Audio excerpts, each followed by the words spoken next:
સૌપ્રથમ તો ગઈકાલે આપ સૌ જાણો છો એ રીતે કારગિલ વિજય દિવસને 25 વર્ષ પૂર્ણ થયા હતા.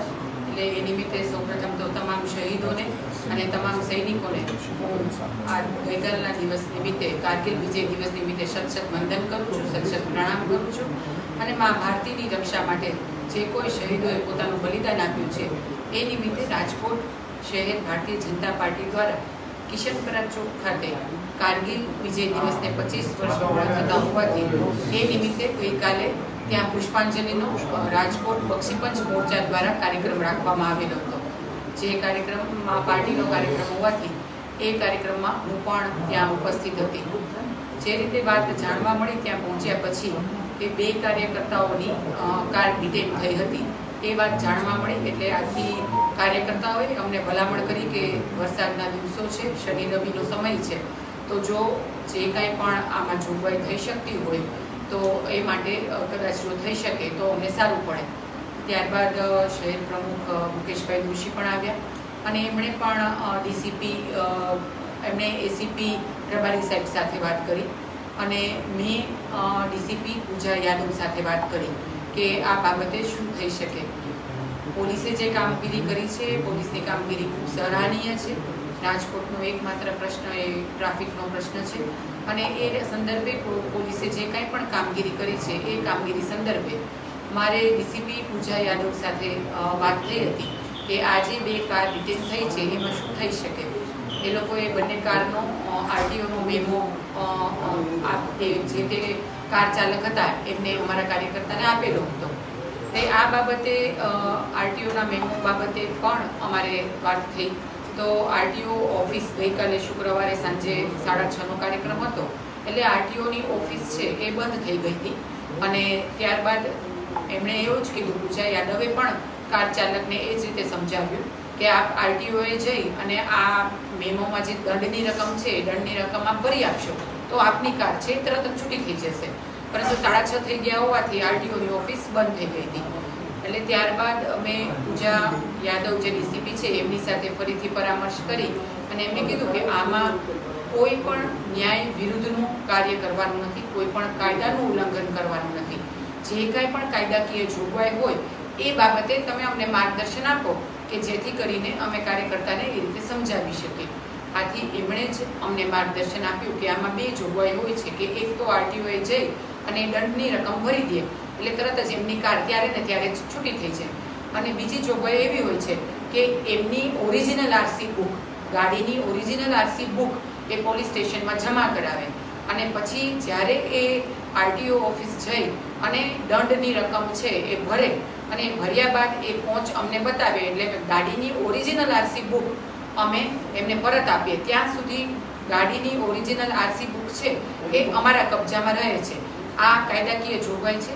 કોઈ નિયમ વિરુદ્ધનું કાર્ય કરવામાં આવ્યું નથી, કોઈ નિયમનો પણ ઉલાડિયો કરવામાં આવ્યો નથી. પરંતુ જે કાંઈ પણ અમને પોલીસ વિભાગ દ્વારા માર્ગદર્શન મળ્યું એ માર્ગદર્શન અનુસાર સંપૂર્ણ ન્યાયિક તપાસ અને કરવામાં આવી છે. બંને કાર્યકર્તાઓને સમજાવી દેવામાં આવ્યા છે. બંને કાર્યકર્તાઓ જે કાંઈ પણ પોલીસ દ્વારા દંડની રકમ છે એ પણ ભરી દેશે. અત્યારે એમની ઓરિજિનલ આરસી બુક પણ પોલીસના કબજા હેઠળ છે અને ત્યારે જ પોલીસ એમને પાછી આપશે જ્યારે એ સંપૂર્ણ દંડની રકમ ભરી આપશે. ભલામણ કરવાનો પ્રશ્ન નથી. મેં માર્ગદર્શન માંગ્યું હતું કે આ બાબતમાં ન્યાયિક જોગવાઈ શું છે એ બાબતનું મેં પૂજા યાદવ ડીસીપી છે એની પાસે માર્ગદર્શન માંગ્યું ને એમણે જ મને માર્ગદર્શન આપ્યું કે આ રીતે 2 જોગવાઈ સરકારશ્રીમાં હોય છે. એટલે આમાં આ રીતે એ કરશે તો અમને કોઈ કાર રાખવાનું અમારે કાંઈ બીજો ઉદ્દેશ નથી, પરંતુ ત્યાં સુધી અમે કાર છોડી ન શકીએ. મેં કીધું બરાબર છે, આપે જે કાર્યવાહી કરી એ બરાબર છે.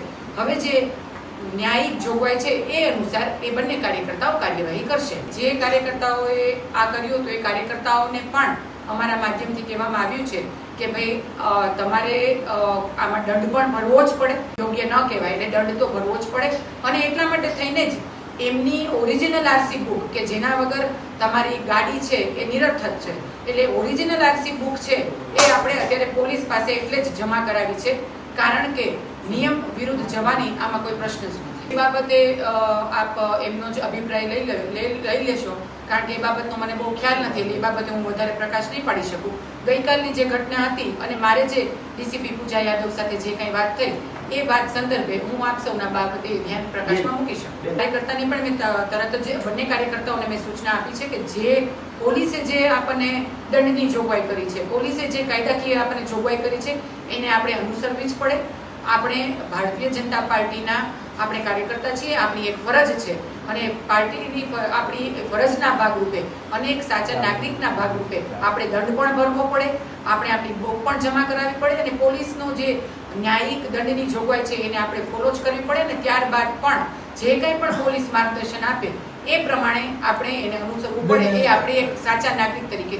પૂજાબેન યાદવે એમના વિભાગ લગત જે કંઈ પણ કામગીરી કરી છે એ યોગ્ય જ છે, એ સરાહનીય છે. કારણ કે દરેક વ્યક્તિ સમાન જ હોય છે, કોઈ વ્યક્તિ ઊંચી કે નીચી હોતી નથી. એટલે દરેક વ્યક્તિ સમાન હોય છે અને કાયદો પણ દરેક વ્યક્તિ માટે સમાન જ હોય છે. એટલે પોલીસે એનું જે કામ કર્યું છે એ યોગ્ય જ છે એની જગ્યાએ, અને એમણે જે માર્ગદર્શન અમને આપ્યું એ પ્રમાણે જ અમે લોકો બંને અમારા ભારતીય જનતા પાર્ટીના કાર્યકર્તાઓ હતા અને એ બંને કાર્યકર્તાઓ બક્ષીપંચ મોરચાના કાર્યક્રમમાં ગઈકાલે ત્યાં આવેલા હતા. દરેક કાર્યકર્તાઓ, એમાં હું હોઉં કે બીજો કોઈ પણ કાર્યકર્તા હોય, આપણે જે કાંઈ પણ સરકારશ્રીના ટ્રાફિકના નિયમો છે એને આપણે અનુસરવા જોઈએ એવું હું પોતે પણ સ્પષ્ટપણે માનું છું. અને એટલા માટે થઈને જે કંઈ પણ કાર્યકર્તા અમારા હોય છે એ હંમેશા આ બાબતે હંમેશા સાથ સહકાર સરકારને, પોલીસ વિભાગને અને દરેક જગ્યાએ આપતા હોય છે. ક્યારેક કાર્યકર્તાથી આવી નાની મોટી ચૂક થઈ જતી હોય છે તો એના બાબતે પોલીસ દ્વારા જે કંઈ પણ દંડની જોગવાઈ કરી છે એ લાકો ભોગવવા માટે તૈયાર છે.